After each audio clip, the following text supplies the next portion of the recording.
É bom estar aqui com vocês de novo. É uma alegria grande em Coate. São quantos anos de Coate, hein, gente? Esse adolescente não cresce, meu Deus. Misericórdia, 24 anos. Esse adolescente já é maior de idade, não está mais protegido pelo ECA, não, gente. Isso aí já tem responsabilidade civil já, esse adolescente. 24 anos de Encoate. Muita gente aqui já passou pela UNA. Muita gente que passou pela UNA hoje já é líder na igreja, trabalhando na igreja, fazendo um montão de coisa para a glória do Senhor, e isso é muito bom. Nesses dias, desde sexta-feira, o pessoal tem se reunido aqui para, junto com os adolescentes, estar louvando ao Senhor, agradecendo ao Senhor por esses 24 anos. Eu tive o prazer de estar aqui todos os dias e foi muito legal. Hoje vocês não pularam aqui em cima, né? Não são corajosos, né? Faltou coragem, aconteceu, com graça de vocês, gente. Vocês fazem o que vocês quiserem. Com parcimônia, né? Com moderação, né? Mas é muito bom. E eu estava pensando no que eu ia falar para vocês hoje e tentei fugir do tema, porque o tema é complicado. Se você olha esse tema, é muito complexo, não é verdade? Quem é Deus? Gente, como o pessoal ultimamente tem fugido bastante da ideia de teologia, eu fiquei pensando, poxa, por que me escalaram para pregar? Poxa, é horrível, né? Porque não tem outro jeito de falar quem é Deus sem falar de teos, não é? Teos, Deus, logia, o conhecimento de Deus. Teologia não é uma ciência, né? É um conhecimento de Deus. Amém? Porque existe apenas 4 saberes na humanidade. 4 saberes. Você tem o saber mais antigo da humanidade, que é o saber teológico. Então, a teologia está na humanidade desde que a humanidade é a humanidade. Não existe outra coisa mais antiga, um outro saber em relação à realidade mais antigo do que a teologia. Então, a teologia, a gente tem. Depois a gente tem o quê? A filosofia, o saber teológico, o saber filosófico. Depois a gente tem o quê? O saber científico. E a gente tem um saber que é um saber estranho, que é o saber empírico. Empírico. Que muitos dizem, não, esse é o primeiro. A gente não tem noção clara, mas através do empirismo, muita coisa a gente chega a algumas conclusões. Mas você tem esses 4 saberes. E quando a gente vai falar da pessoa de Deus, gente, isso é muito sério, muito sério. E eu fiquei na dúvida se eu falo para todo mundo ou se eu falo só para os adolescentes. Não é? Ia ser legal falar só para os adolescentes e todo mundo ouvir, né? Ia ser legal. Assim que eu vou tentar fazer para os dois. Quando a gente faz para os dois, nunca a gente vai ser tão bom. Jesus conseguia fazer isso de perna cruzada, né? Tranquilo, ele conseguia fazer isso, mas a gente está tentando. Então, quando a gente fala sobre Deus, gente, não tem para onde você correr. Como explicar Deus? Como explicar a pessoa de Deus? A Bíblia diz para nós que cada um de nós tem que estar apto, tem que estar pronto para dar a qualquer um qual seja a razão da nossa fé. Não é isso que diz lá no Novo Testamento? Lembra disso? Você tem que estar apto, pronto, para dar a qualquer um, para explicar a qualquer um a razão da sua fé. E a nossa fé começa logo pela pessoa de Deus. Se você não sabe quem é Deus, acabou, destruiu a tua fé. Se você não sabe explicar quem é Deus, acabou. Acabou, pega o seu violão, enfia no saco e vai para casa, cara. Se você não sabe explicar quem é Deus, você não sabe explicar a sua fé não tem sentido, a sua fé não se apoia em nada. Eu tenho que saber, Deus existe, Ele não existe, quem ele é. Ficou meio estranho, fez um maior silêncio aí. Poxa, pensei que se fosse saltar no poder de Deus, aleluia, glória, é isso que eu creio. Todo mundo ficou quietinho, fiquei até sem graça agora. Não concordaram com o que eu falei, não? Eu só estou explicando o que a Bíblia diz. A Bíblia diz isso, que cada um tem que estar apto, tem que estar pronto para dar a qualquer um a razão da sua fé. Por que você crê no que você crê? Porque aquela tríade, lembra a tríade de perguntas? Que o pessoal fala que são as perguntas mais importantes da humanidade. Aquela tríade. Quem sou? De onde vim? Para onde vou? Lembra dessa tríade? O pessoal fala que são as perguntas mais importantes da humanidade. Não é.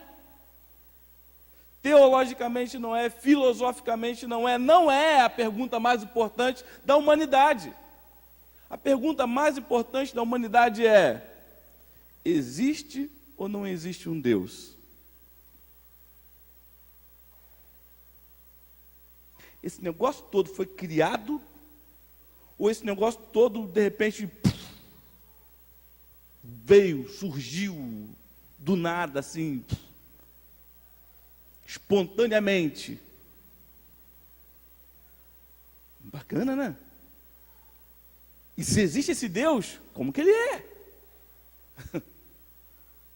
Porque, gente, se Deus não existe, faça o que você quiser. Não existe nada que limite o ser humano. Nada que limite, a não ser a morte violenta, onde todos nós fugimos da morte violenta, não é? Falar em morte violenta, saiu o mapa de 2015, né? Da violência, 58 mil assassinatos. 58 mil mortes violentas no Brasil, em 2015 para 2016. Nos últimos 4 anos, o pessoal fez na Globo, fez engraçado, né? Pegou os 4 anos de guerra da Síria, né? 230 e tantos mil mortos, né? 230. No Brasil, nós chegamos a 270 e tantos mil mortos em 4 anos. Supostamente não estamos em guerra. Supostamente é perigosíssimo ficar por aqui. A não ser essa morte violenta, o medo da morte violenta nos detém de ir adiante, de fazer o mal ao outro, porque alguém pode nos fazer mal. Tirando isso, eu faço o que eu quiser. Como disse Renato Russo, que era da minha geração, quando eu era adolescente. Poxa, desculpa aí, gente. Ele dizia assim: cara, ame, meu amigo, desde que isso não faça mal a ninguém, você pode fazer o que você quiser. O pessoal, os coroas aí da minha época, lembra disso, né? Lembra? Desde que não faça mal a ninguém, você pode fazer o que você quiser. Eram os nossos heróis, que morreram de overdose, ou de AIDS, ou de outras coisas. Não vai pensar nos nossos inimigos todo o poder, não, que pega mal. Né? Hoje é dia de eleição, gente. Hoje é dia de eleição. Mas é verdade, gente, é algo complexo. Deus existe. Agora, se Deus existe, existe a maneira certa de viver a vida. Se Deus não existe, você faz o que você quiser. Agora, se Ele existe, existe uma maneira certa de se viver a vida. Legal? E em qualquer lugar do mundo que você vá, há um pensamento a respeito de Deus. Legal isso, né? E eu fiquei pensando assim, quais são os pensamentos prevalecentes a respeito de Deus? A gente não tem jeito, vai ter que cair no estudo de Deus. Amém? É o estudo clássico da teologia, o estudo da pessoa de Deus. Joia? Então, primeira coisa, a gente lembra do animismo. Puxa, essa palavra é muito 10. Tocou até o celular ali em homenagem. Animismo é a crença numa multidão de poderes e forças e espíritos.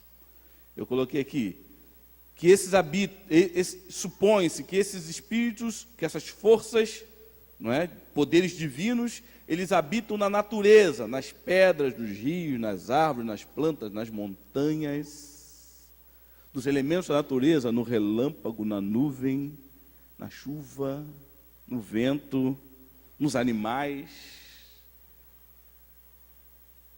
nos seres humanos. Animismo. O espiritismo, diversos tipos de espiritismos que a gente conhece aqui no Brasil, né?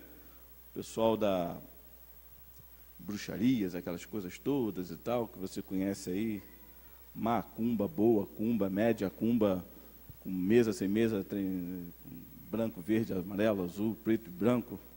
Então, animismo, tudo tem ânima, tudo tem vida, ok? Então você vai lá e apazigua o Deus, o espírito que está irado com você, e você invoca espíritos para te ajudar, te auxiliar. Então você consegue fazer intervenções, relacionar-se com esses espíritos, com essas forças. Legal isso, né? Então, se aconteceu o mal com você, o que você tem que fazer? Procurar alguém que conheça bem o mundo dos espíritos, e essa pessoa vai te dizer, foi espírito tal. E o que eu faço? Faço uma oferenda para o espírito tal que está zangado com você, alguma coisa que você fez no plano físico, que afetou o plano espiritual. E, gente, eu já ouvi isso aqui em alguns lugares, até dentro da igreja, é engraçado, né? Você, no físico, você afetou o espiritual, você irritou o espiritual que veio contra você, então você tem que fazer uma oferta, uma obrigação, para apaziguar a fúria desse espírito que está contra você. Ok? Ou você quer aceder a algo, conquistar algo, conseguir alguma coisa, que você faz ofertas para determinados espíritos ou forças, você faz com fé, crendo que isso agrada, e esse espírito ou essa força vai influenciar as circunstâncias para que você alcance tal benefício. Ok? Animismo. E dentro do animismo não existe a questão da moralidade. Moral, a ideia do bem e do mal, essa ideia de o que é melhor, o que é pior, o bem e o mal. Porque eu posso invocar um espírito para que ele influencie a vida de alguém que está impedindo que eu alcance certo benefício. Então eu vou lá, faço oferendas para esse espírito, e esse espírito vai na vida da pessoa e vai trancar os caminhos dessa pessoa, travar a vida dessa pessoa, vai se encostar nessa pessoa e segura aí, o cara vai ficar de freio de mão puxado. Assim eu alcanço o benefício que eu quero, ok? Só que essa pessoa pode ir a alguém que conhece bem o mundo dos espíritos, assim diz o animismo, né? E ele buscar saber o que aconteceu. É espírito tal que está encostadão em você, fica aqui, né? Te freando. Aí você pode, fizeram o quê? Fizeram isso em tal lugar, assim, assim. E o que eu faço? Faço uma coisa maior. Você quer que o espírito volte contra aquela pessoa? Aí você vai lá, oferece algo maior para aquele mesmo espírito, aquela mesma entidade, e aquela entidade que estava segurando os teus caminhos, freio de mão puxado, ou fica feliz e vai no outro que ofereceu, e o cara vai lá e travou. Aí começa aquela coisa de conectar no mundo dos espíritos, e eu jogo para você, jogo o espírito para cá, jogo o espírito para lá. Não tem a questão da moralidade. O espírito que faz o bem também faz o mal, ok? Então eu jogo o espírito para lá, trago o espírito para cá, através de oferendas. Cara, como a gente está muito perto disso no Brasil, né? A gente ouve muita pregação assim, né? Aconteceu esse mal com você porque você fez tal coisa, dá a sua oferenda agora e tal, e esse mal vai sair da tua vida, o gafanhoto, o migrador, não sei. Peraí, cara, isso é animismo, isso não é cristianismo. De que espírito sois? Isso não é cristianismo, isso é animismo. Toda boa dádiva vem do Pai das luzes. Deus é do teu lado, amém? Deus é do teu lado, cara. Peraí, rapaz. Não, está acontecendo isso comigo porque eu não ofereci aquela coisa para Deus. Porque eu não fui na igreja. Para, rapaz. Animismo. Outro tipo de pensamento a respeito de Deus é o politeísmo. É a crença em muitos deuses, né? São personificações de forças naturais também. Lembra do pensamento grego? Tem muito a ver também com as emoções dos seres humanos, a raiva, o deus da ira, né? O deus do sono. E também tem outros deuses, né? O deus do relâmpago, o deus da justiça, o deus...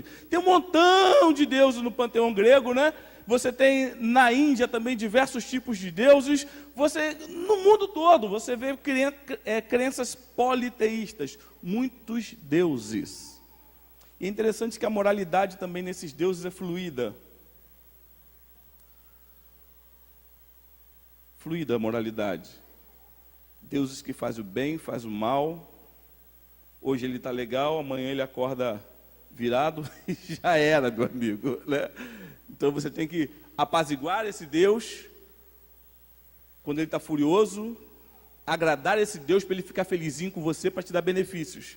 Sempre essa ideia de apaziguar Deus, de invocar Deus, sempre essa ideia de oferendas e sacrifícios para apaziguá-lo ou para alegrá-lo, para que ele possa oferecer um benefício. Existe o outro pensamento que é o monoteísmo.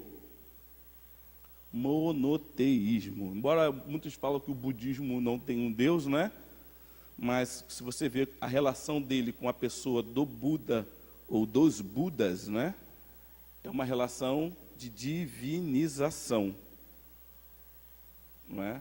De adoração pelo serviço que fazem em prol. Existe também um monoteísmo, é a crença na existência de um único Deus.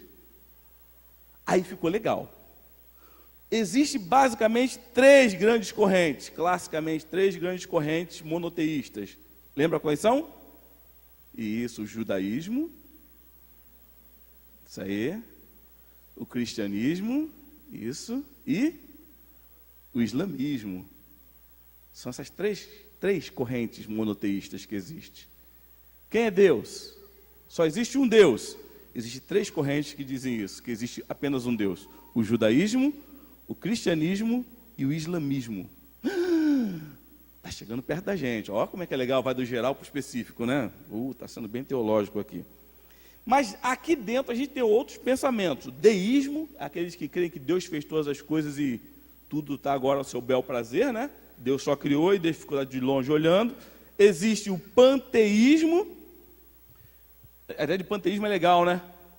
Deus é o uno, Deus é a força, Deus está em tudo, tudo está em Deus, né? Tudo é Deus, mas nem tudo está em Deus, essas coisas assim. Já viu essa coisa bacana? Deus é tudo. Um dia eu perguntei para um cara no ônibus, muitos anos atrás, quem é Deus para você? O cara olhou para a minha cara e falou, Deus é o ar que eu respiro. Deus são as flores do campo. Deus são as aves do céu. As crianças que correm. Eu pensei, eu acho que parece uma música esse treco. O cara viajou e eu fiquei assim, uau! Uau! Porque tem gente que pensa isso, Deus é o uno, é o todo.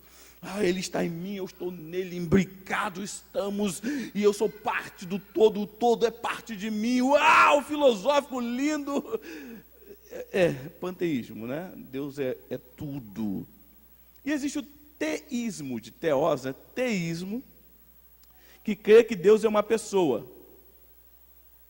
Já está chegando pertinho da gente, né? Você está aí, é isso que eu creio, é isso que eu creio. Teísmo é a crença em um Deus pessoal, criador, preservador, Senhor, soberano do universo, de tudo o que nele há. Ele é transcendente, transcende, ele vai muito além do que a gente sabe, conhece, ele é grande, incomensurável, ele é transcendente. Ele perpassa a ideia do físico, metafísico, ele perpassa a ideia do nada. Ele é grande. Eu gosto do Ângelo Gagliardi quando explica isso. Deus é grandão. é grande. Ok? Mas ele também é imanente, transcendente. Puxa, bacana para adolescente isso, hein? Palavrinha boa para vocês aí, ó. Transcendente e imanente. Imanente porque ele também cabe no seu coração. Coube numa manjedoura. Pôde andar nas ruas empoeiradas de Israel. Se personificou, pôde ser tocado, tangível até. Legal, né? E detalhe, ele é o que ele é. E se ele disse o que ele é, ele não muda. Opa, aqui já ficou algo diferente. Nesse Deus que o teísmo crê. Ele não muda. Se ele disse isso, tranquilo, isso será. Se ele disse que está do teu lado, amanhã ele não vai acordar. Te conheço. Não tem susto. Ele é responsável. Moralidade vai dar a ideia da gente de responsabilidade, né? Sabe que responsável tem a ver com responder, né?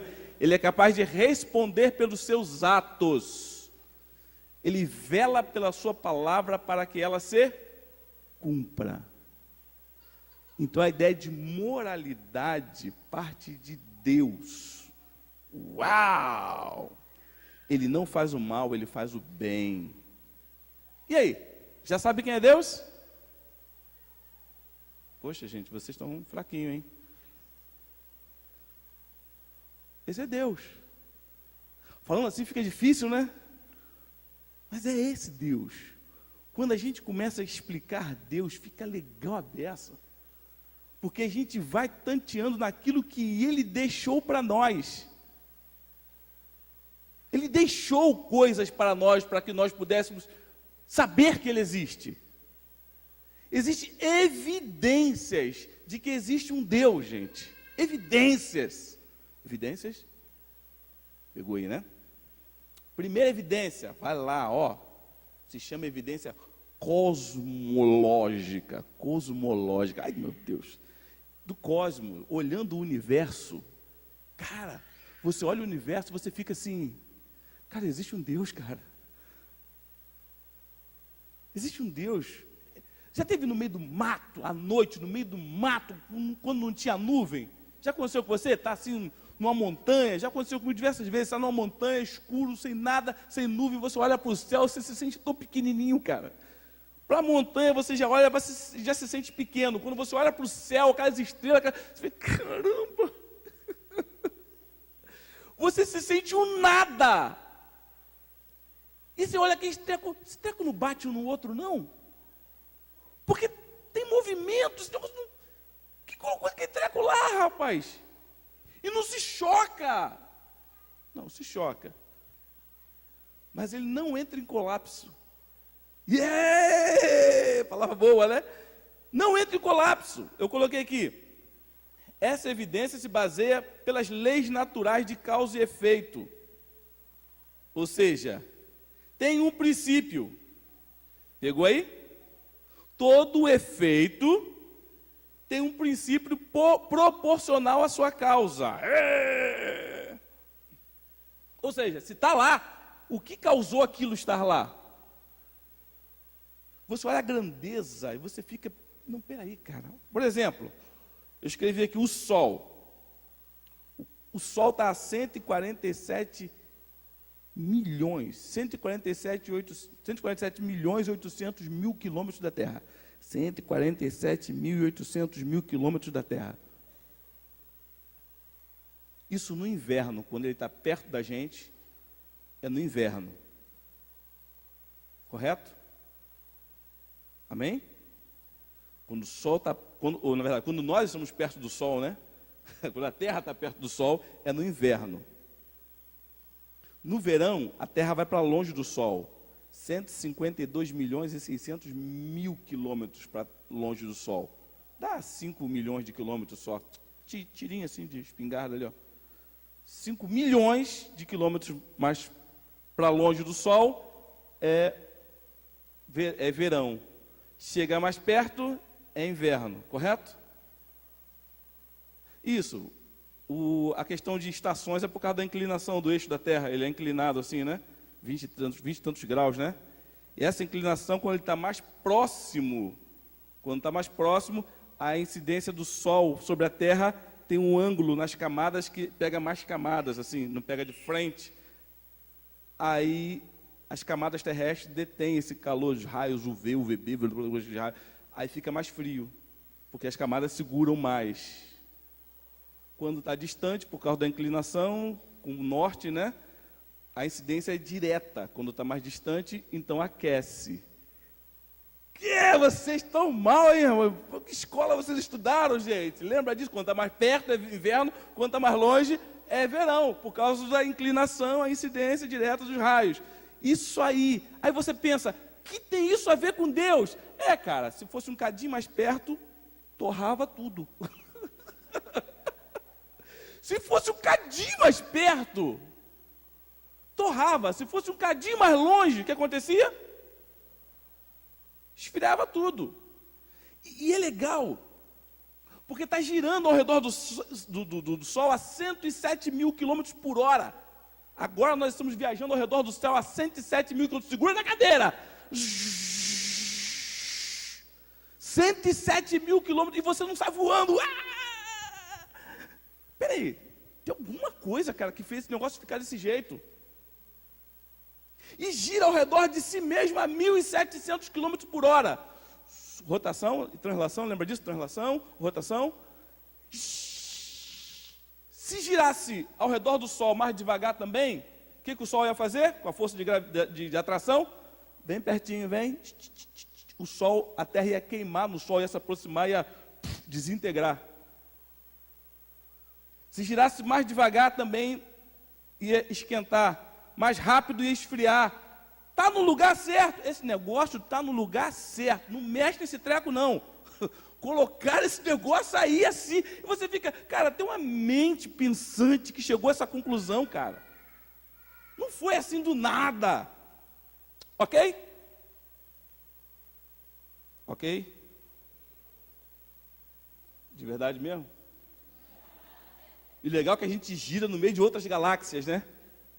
Só na nossa aqui estão umas 200 e tantos sistemas solares como o nosso, né? E girando ao redor do centro da nossa galáxia a quantos milhões? Lembra? 1 milhão de quilômetros por hora. Esse treco não bate um no outro. Os caras ficam, como é que esse negócio não bate um no outro? Evidências cosmológicas. Você olha as grandezas, olha as coisas criadas e você fica, rapaz, é muito sábio. É muito equilibrado. Chega à conclusão que Deus é equilibrado. Dá a ideia de que Ele é perfeito. Existem outras evidências chamadas teleológicas, que é terrível isso, né? A ideia de propósito. Telos, propósito, né? Tudo tem um propósito. E é bacana que existem evidências que cada coisa nesse mundo tem um propósito, tem um fim pré-determinado. Foi organizado de forma racional. É um exemplo simples disso. Uma abelha. Já viu uma abelha? Quem assistiu B-Movie? A história de uma abelha? Cara, foi demais. Pessoas coroas, vocês não viram não, né? Vocês não estão com nada, vocês perderam. B-Movie. A abelhinha ganhou lá o juízo lá contra a humanidade e parou de fabricar mel. Todo o mel foi devolvido. O que aconteceu?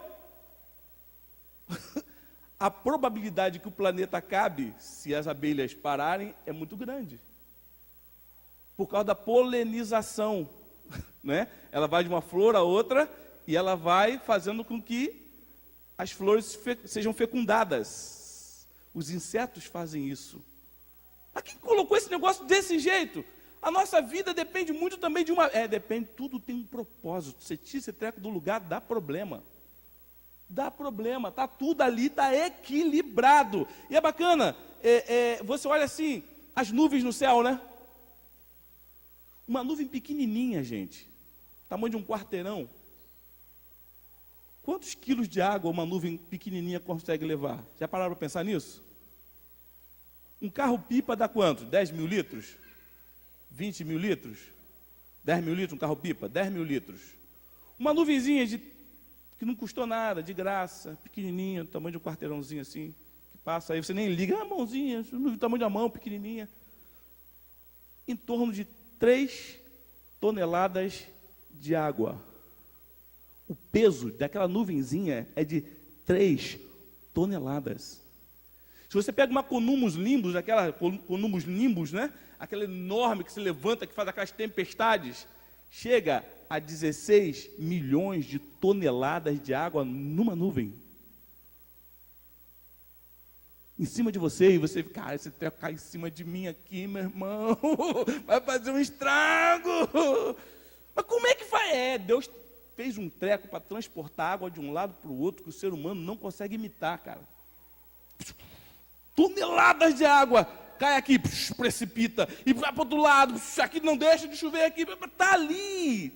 Tem um propósito. E a gente começa a mexer, e corta, arranca, não sei o que lá, e de repente, está seco aqui por quê, hein? Tudo tem um propósito. Ok? E legal se isso não fosse verdade, imagina o ser humano.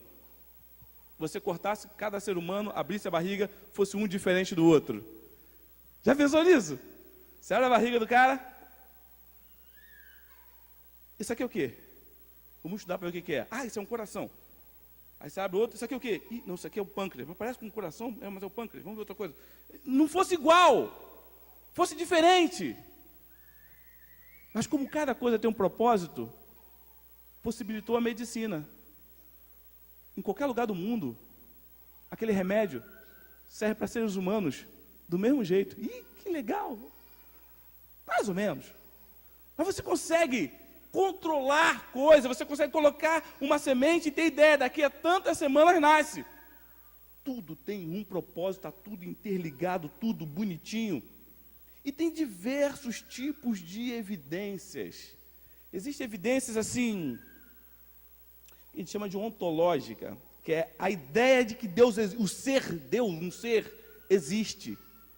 Isso é legal, cara. As tribos indígenas aqui do Amazonas, quando os caras falam do tal do Diaporã, são os Uai-Uai, não são mineiros não, os Uai-Uai, falam do Diaporã. Quando os missionários chegaram lá na tribo, os indígenas, quando começaram a aprender a língua dos indígenas, os indígenas falavam, vocês viram o Diaporã? Aí quem é o Diaporã? O Diaporã, eles contam isso em histórias, em cânticos, em encenações do Diaporã. O Diaporã criou todas as coisas aqui. Ele criou o nosso povo, criou tudo que está aqui, tudo, a mata, a onça, a serpente, todas as coisas foram criadas por Diaporã.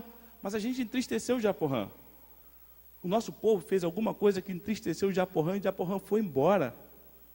Dizem que ele foi para além dos domínios dos brancos. E a gente canta esperando um dia que ele volte. Vocês viram Diaporã por lá onde vocês vivem? Olha, os missionários ficaram na situação, né? Como é que é? Em toda a humanidade tem relatos de um ser criador. É ontológico, é uma coisa fantástica. Quer ver uma coisa bacana? Epimênides, 600 anos antes de Jesus, está relatado até Aristóteles, todo mundo fala desse tal de Epimênides, que houve uma peste em Atenas, aquela coisa, foram na ilha buscar o Epimênides, porque Epimênides sabia que existia um Deus acima de todos. E perguntaram, Epimênides, quem é esse Deus? Já invocamos todos os deuses, fizemos sacrifício a todos os deuses, não resolveu a peste, como é que a gente resolve isso? Está na enciclopédia Barça, isso aí. E é legal que Epimênides diz, eu não sei quem é esse Deus não. Quem é esse Deus? Eu não sei quem é, mas eu sei que ele existe. Como você sabe? Olha as coisas criadas. Tudo que você vê, você coloca uma semente, nasce 3, 4, 5, 10, 20. De cada semente nasce 20 coisas boas, 30 coisas boas. Esse Deus parece que existe e ele é bom. Se ele é bom, ele pode ter misericórdia da gente. Vamos fazer um sacrifício e invocar esse Deus que nós não sabemos quem é. E eles fazem um sacrifício em Atenas, ali naquela planíciezinha ali, e eles convocam o povo, faz o sacrifício, e faz o sacrifício de ovelhas. Engraçado isso. E a peste para. Eles criam diversos altares, como que 10 altares assim. E depois escreveram nesse altar, Agnostoteon. Em grego, né, é difícil. Em português seria Deus desconhecido. 600 anos antes de Cristo. E depois você tem alguém na Bíblia que passa por lá e fala: quem é você? Eu sou representante desse Deus aqui, ó, do Deus desconhecido. Caramba! História universal, hein? Existia um Deus acima de todos, que eles não sabiam quem era, e tudo indicava que ele era bom. Gente, você vai vendo isso tudo, você fica pensando: poxa, quem é Deus? A humanidade inteira acaba sabendo que existe um Deus. Lá em Romanos capítulo 1, versículo 18 em diante, diz assim, Romanos capítulo 1, versículo 18 em diante: pois do céu é revelada a ira de Deus contra toda a impiedade e injustiça dos homens que detêm a verdade em injustiça, porque o que de Deus se pode conhecer, nele se manifesta, porque Deus lhes manifestou. Deus manifestou à humanidade o que dele se pode conhecer. Versículo 20, Romanos capítulo 1, versículo 20, olha lá o que diz lá: pois os seus atributos invisíveis, como é que é? Os seus atributos a gente, em teologia, tem que estudar isso tudo no seminário, né? Os atributos invisíveis e tal, aquela coisa toda. Então, os atributos invisíveis, o seu eterno poder, a sua divindade, são claramente vistos desde a criação do mundo, sendo percebidos mediante as coisas criadas, de modo que eles são indesculpáveis.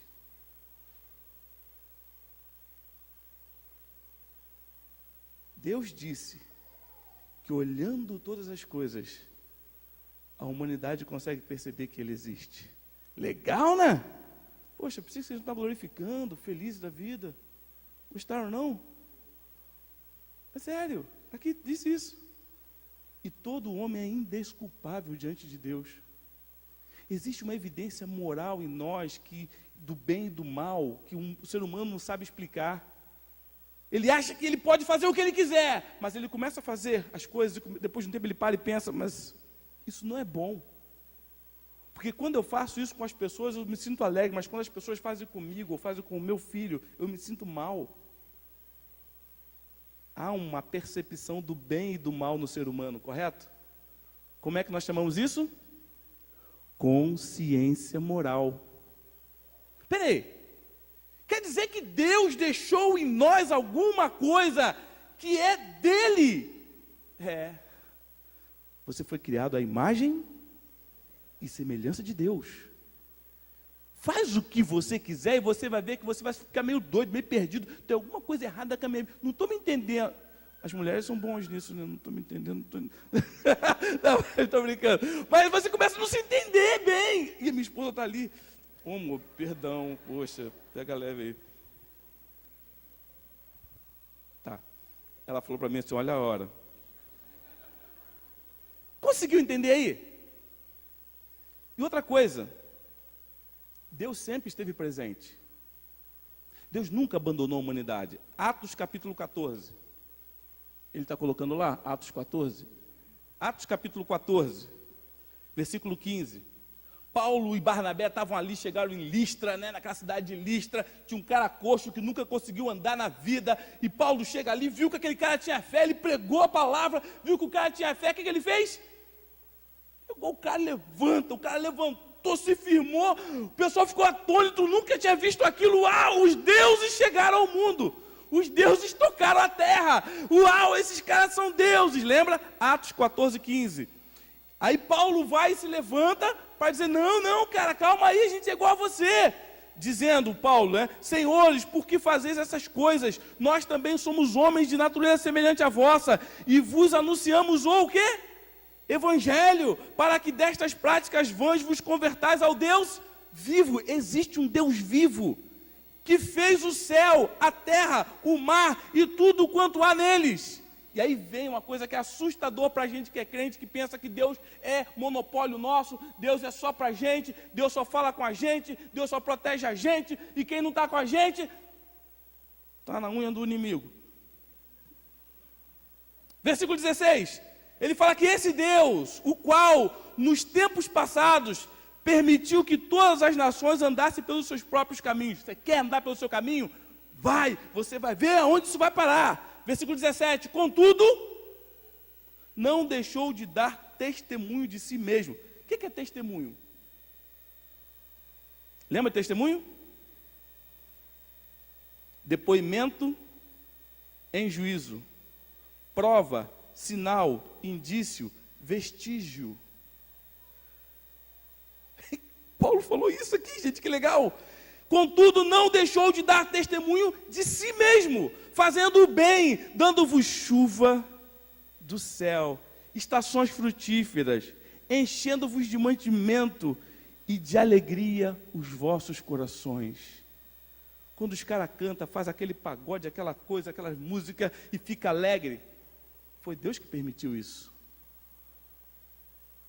Isso é sinal que Deus não é apenas bondoso. Isso é sinal que Deus também continua amando.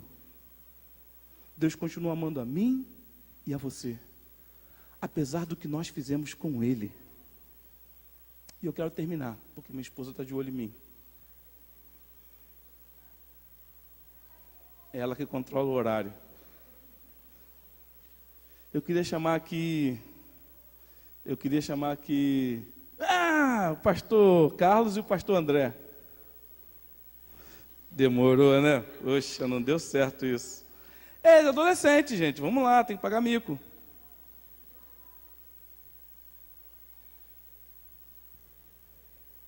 Chegou aí?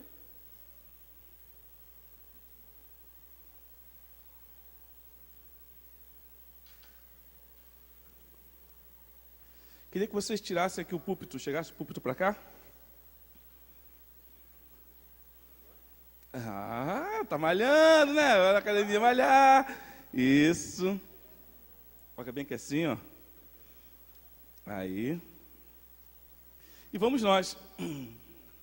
Eu fiz isso aqui no passado e muita gente ficou olhando, mas como é que foi? Eu vou fazer de novo. Para que você possa entender legal isso. Tudo jóia aí?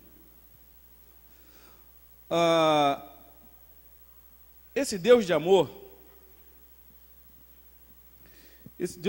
ele é tão maravilhoso que ele criou todas as coisas.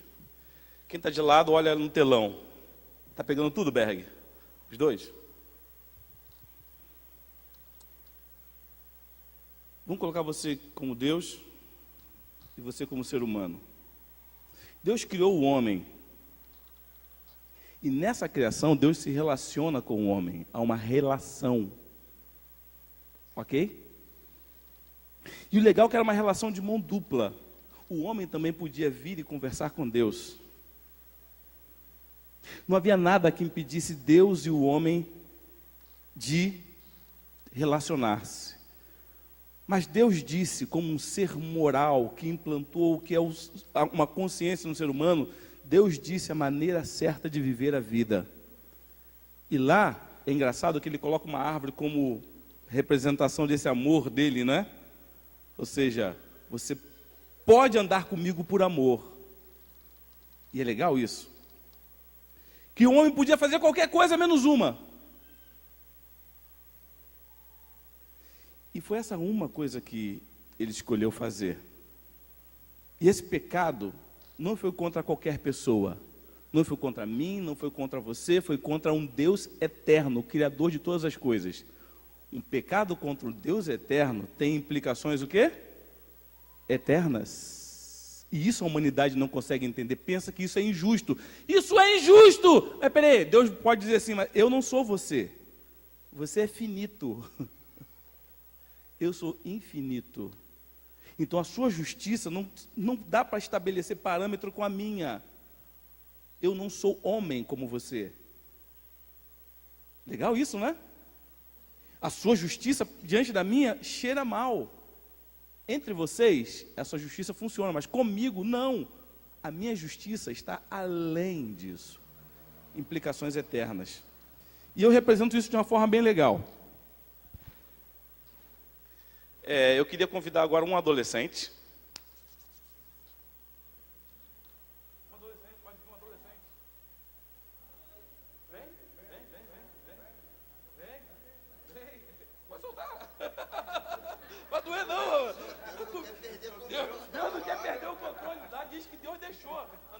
vaidade, andar no seu próprio desígnio. Dá para ela essa tesoura aqui, ó. Corta aqui no meio, diante da câmera lá, corta bem aqui no meio. Dá com o meu dedo. Cortou. Cortou? Cortou? Bem cortadinho? Obrigado. E essa relação entre Deus e os outros, deixa eu amarrar isso aqui para poder ficar legal. Tá bem amarradinho, né? Tá. Essa relação entre Deus, obrigado, muito obrigado. Essa relação entre Deus e os homens ficou assim, quando o homem erra e ele peca. Agora, o homem queria falar com Deus e havia um impedimento. E Deus relacionar-se com o homem, havia um impedimento. Qual o nome desse impedimento? Pecado. Aí está dando para enxergar ali um telão? Pecado. O pecado separa Deus do homem.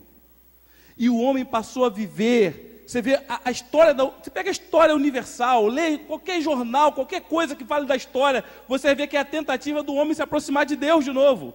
O homem tentando se achegar a Deus, o homem fazendo seus esforços, chega ao ponto de criar religiões de religar-se com Deus de novo. O homem tenta com todos os seus esforços, e inventa maneiras, inventa meios. Dentro dele há um vazio que clama por esse Deus. O homem está perdido sem Deus, a sua vida não fecha, a sua conta não fecha, no final do dia não fecha, ele não consegue viver plenamente, porque ele é um ser faltante. Por isso o ser humano, no intuito de ser feliz, ele acaba entristecendo até as pessoas que mais ama. Quantas vezes nós, pecadores, entristecemos as pessoas que mais amávamos? Traímos, ferimos com palavras, até fisicamente. Isso é fruto dessa separação de Deus, gente. Mas diz que Deus não ficou sem testemunho. E Deus se revela à humanidade. Quando a humanidade se esquece de quem é esse Deus, Deus se revela à humanidade. E a Bíblia diz que é a revelação. Diz assim, tendo Deus outrora falado de muitas formas e de muitas maneiras aos nossos pais pelos profetas, agora nos fala por intermédio do Filho. Diz que o Verbo se fez carne e habitou entre nós. E ele veio, gente. A única forma de você e eu rompermos essa barreira foi o próprio Deus se fazendo um de nós. E nós, ao invés de aceitarmos e amarmos aquele que veio para os seus, nós o tivemos como oprimido de Deus. E ele foi castigado pelas nossas aflições, pelas nossas transgressões. E ele foi pendurado numa cruz e morto. E o sangue dele foi derramado. E a Bíblia diz que a morte que era nossa, por causa do nosso pecado, Jesus levou essa morte na cruz. Toda a maldição que Deus falou que viria sobre o homem, todo o juízo de Deus sobre o homem, Jesus carregou naquela cruz. O sofrimento dele não foi apenas sofrimento físico, foi sofrimento no espírito. A Bíblia diz que ele desceu até o Seol, por mim e por você. Diz que ele clama ao Pai, e o Pai como que se vira e fala, Deus meu, por que me desamparaste? Sofreu por mim e por você, naquela cruz. E a Bíblia diz que o seu sangue foi derramado, e o seu sangue cobriu o nosso pecado. O sangue de Cristo foi derramado pelos nossos pecados. Gente, Jesus não morreu para criar uma nova revolução nesse mundo. Jesus não morreu para criar uma nova humanidade, um novo povo ali especial, um povo. Foi mais que isso, gente. Ele não morreu para ser, como vou dizer, tipo Gandhi. Não. Ele veio buscar e salvar o que se havia perdido, eu e você. E digo uma coisa para você. Enquanto você não reconhecer isso, você continua separado de Deus, a sua vida nunca mais vai fazer sentido, enquanto você estiver assim. Mas se você reconhecer o sangue de Jesus derramado naquela cruz, a sua vida nunca mais será a mesma, porque você vai encontrar paz com Deus. Amém? E sabe o que isso significa? Pastor Carlos, solta ali. André, segura aqui, segura aqui, segura aqui. Não, segura uma só. Significa que Deus... Vai puxando, pastor Carlos. Vai puxando. Pastor André, vai puxando, vai puxando. Deus, Ele foi, com o sangue de Jesus, sofrendo, Ele foi tirando o nosso pecado. Dá ali de novo. E agora você, pecador, pode conhecer quem é esse Deus. Porque esse Deus se revelou a mim e você.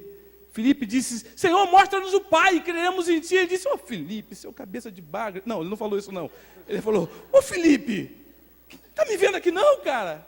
Quem vê a mim vê o Pai. Eu e o Pai somos um. Você quer saber quem é Deus? Ele andou no nosso meio. E hoje Ele quer morar no teu coração. Você pode conhecer quem é esse Deus. Eu não sei se você quer fazer isso nessa manhã. Eu não sei como está a tua vida. Mas obrigado, pastor Carlos, obrigado, pastor André. Mas ele disse, vinde a mim, todos vós, que estáis cansados e sobrecarregados, e eu vos aliviarei. Não sei como é que você está nessa manhã, mas eu sei de uma coisa. Jesus te conhece. E Ele quer aliviar esse peso do teu coração. Feche os seus olhos. Se você quer dizer para o Senhor, Senhor, toma minha vida nas tuas mãos. Tenho andado longe dos teus caminhos. Minha vida não tem tido sentido. Eu não tenho encontrado sentido para viver. Eu tenho tentado te apaziguar com oferta, com oferendas, tentado encontrar o Senhor através de boas obras, fazendo coisas boas, sendo bom para todo mundo. Eu tento ser bom para todo mundo, mas mesmo assim eu não sou feliz. Nessa manhã o Senhor quer te encontrar e Ele quer entrar na tua vida. Eu quero orar por você. Se você se sente assim, longe de Deus, eu queria que você falasse com Ele agora, colocasse a mão no teu coração. E você repetisse comigo isso. Senhor Jesus, nessa manhã eu entendi. Tenho andado longe. Tenho feito a minha própria vontade. Tenho andado do meu próprio jeito. Mas hoje eu entendi. Existe um Deus que mostrou a forma correta de se viver. Obrigado, Senhor, porque o Senhor me ama. O Senhor não destruiu a minha vida. O Senhor tem um plano para a minha vida. O Senhor tem um propósito. A minha vida tem um propósito. Perdoa os meus pecados. Limpa o meu coração de toda maldade. Escreva o meu nome no livro da vida que está no céu, para que quando o Senhor volte, eu possa subir contigo, morar contigo para sempre. Obrigado por essa palavra. Em teu nome, Jesus. Amém. Que Deus abençoe a tua vida. Nunca mais esqueça quem é Deus. Esteja pronto, apto, para dar a conhecer a qualquer um a razão da sua fé. O Verbo estava com Deus e o Verbo era Deus. Você pode aplaudir.